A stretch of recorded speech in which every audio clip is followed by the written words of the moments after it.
Okay, so our problem for today is we want to find an equation of the tangent line to the following curve. So our curve, the equation is given by sine of xy is equal to x, and we want the tangent line to the curve at this point, 1 comma pi over 2.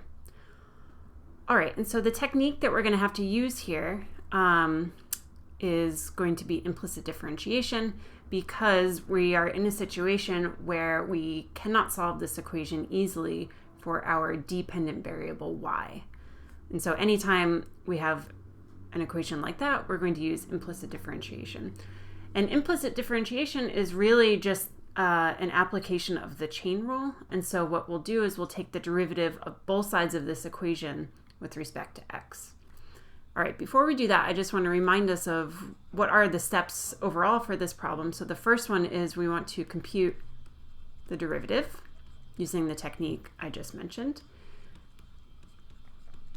I'm going to abbreviate this as y prime. So we want the derivative of y with respect to x, which I'll abbreviate as y prime. And the reason we want this is because this is going to be the slope of our tangent line. Okay, and then after we get the slope, we're already given a point, and so we can use hopefully what's called point slope form for the equation of the line. So this is y minus y1 equals m times x minus x1. M is our slope, which we're getting in the first part here. And then x1 and y1 is the point that we are given in this problem. For some problems, you're only given an x value, and then you have to go ahead and find the y value. But for this problem, and actually for most problems involving implicit differentiation, you'll be given both the x and the y value. All right, so let's go ahead and get started on the first step. So remember our first step, so we want to compute the derivative. We'll start by computing the derivative of both sides of this equation with respect to x. So let me just write out what that looks like. So I want the derivative with respect to x of sine of xy, and I'll set that equal to the derivative of x with respect to x. Okay, and so now I'm going to just take the derivative of each term. On the right side of this equation, or sorry, on the left side of this equation, I should say, I have sine of x times y. So that means I have a composition of functions. My inside function here is x times y. My outside function here is sine of something. And so in this case, I'm going to use what's called the chain rule, which we've already gone over. And so I want to take the derivative of my outside function and evaluate it at the inside function. So the derivative of sine of something is cosine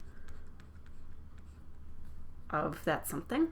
And then I'm going to multiply it by the derivative of what's inside the parentheses. And so we'll deal with that in the next step.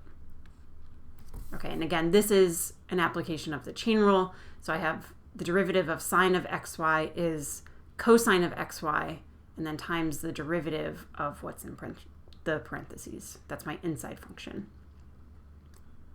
Okay, and then the right side of this equation, so this one's nice and easy. So I have the derivative with respect to x of my variable x, and so I'm just going to have 1. Okay, and so what we need to do now is, so we're not done taking derivatives, remember, because we need to take the derivative of x times y. And I've said sort of a magic word. As I was reading that to you, I said the word times. And so I have a function times another function, which means we'll have to use the product rule for this.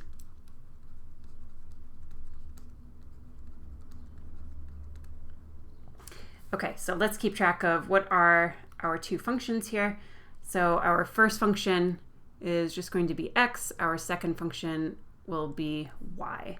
And so those are the two functions that we'll use with the product rule. So the product rule tells us that the derivative of this product will be the derivative of the first function. So the derivative of x with respect to x is going to be 1. And then we multiply that times the second function, so times y. And then I want to add on the derivative of the second function. So the derivative of y with respect to x is just y prime, so that's the derivative of y. And then we multiply that times the first function, which is x. All right, so this here in parentheses, this is the derivative of x times y with respect to x. I now want to finish writing out everything else that we had. So we have cosine of x times y times that expression, and that will equal 1. Okay, so at this point, we are done with our calculus steps, and now we just need to do some algebra. Remember, the goal is to find what y prime is, and so now that's what we're going to do. So we're going to solve for y prime. And so this is really just an algebra step here. And so I look at my equation, I see I actually only have one term that has a y prime in it, and so that's what I need to isolate. And so the first thing I could do, well, let me just say there are actually multiple ways to do this, and in the end, like if you do your algebra and I do my algebra, we should end up with equivalent expressions. But what I'm going to do is, I don't want to actually multiply this cosine of xy through. I could, but it seems like more work than I need to do. So I'm just going to divide both sides by this cosine of xy. So what does that leave me with on the left side? On the left side, I'll have y plus y prime times x. On the right side, I'll have 1 divided by cosine of xy.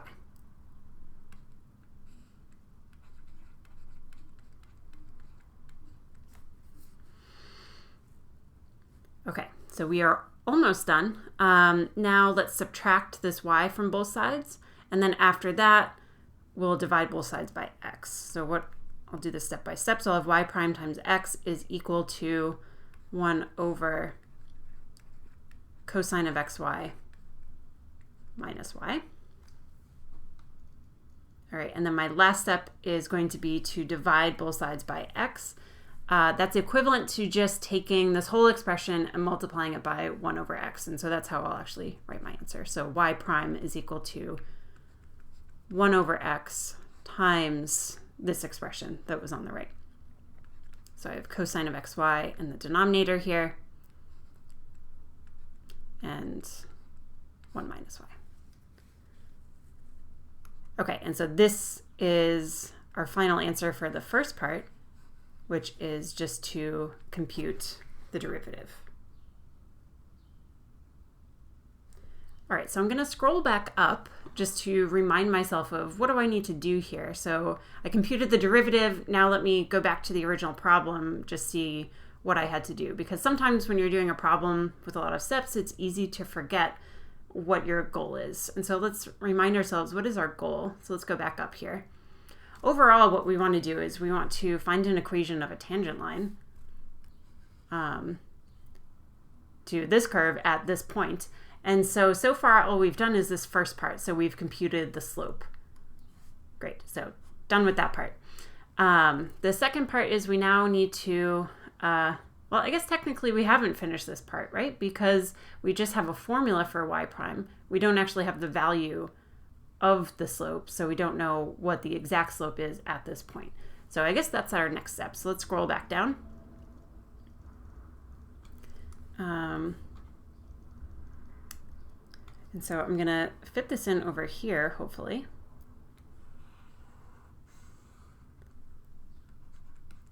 So our slope so our point was 1 for the x value, pi over 2 for the y value. What's that going to be?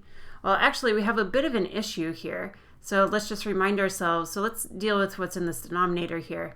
So cosine at this point, so 1 times pi over 2.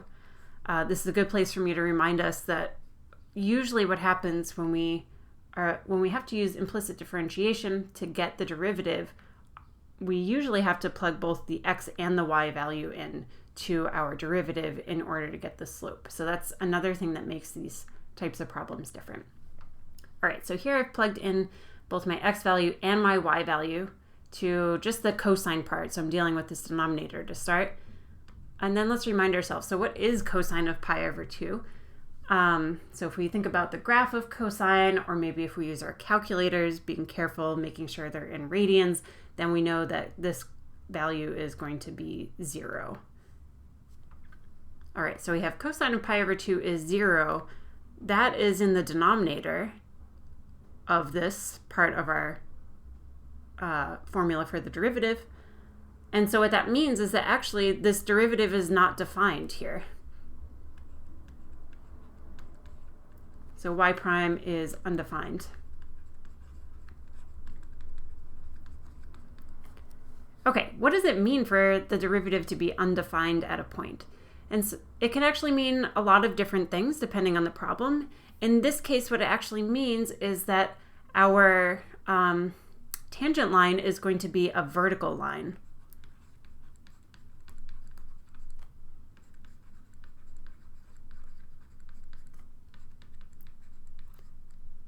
Okay, which might not be obvious when you think about it, but let's actually, I'm going to scroll down and show you the graph of this function. Or it's not actually a function, as we can see. This is just a portion of the graph. I would recommend that you look at the full graph using a graphing calculator maybe, or even better if you use a computer. So I got this graph from desmos.com, which is a great website for graphing.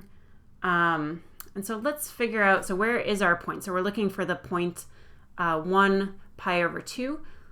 So here, so let's look at our x-axis. So this is at 5. So each of these vertical lines is 1. And so this is the x value 1. I'm plotting the point at the y value pi over 2. And now I can kind of see from here, it would be better if I had the actual graph and could zoom in. But I can see from here that my tangent line would be a vertical line. And so that's what I would get here. So let's see if I can actually draw this in. Please pardon my drawing, although maybe, yeah, not a great drawer here, but hopefully you get the right idea.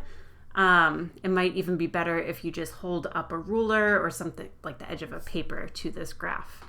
And so as we can see, this tangent line is going to be a vertical line. How do we write the equation for that? So even though the slope is not defined, we can still write the equation. So if we have a vertical line, then that line is just given by whatever the x value is. And so in this case, so I'm going to scroll a little bit again, we can actually still write the equation of the tangent line.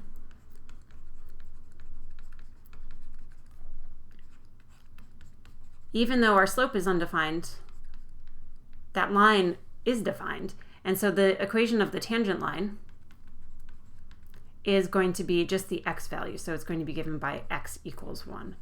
And so we don't usually see equations of lines given by just the x value. We're used to things like slope-intercept form or point-slope form, but this is a completely acceptable equation of a tangent line.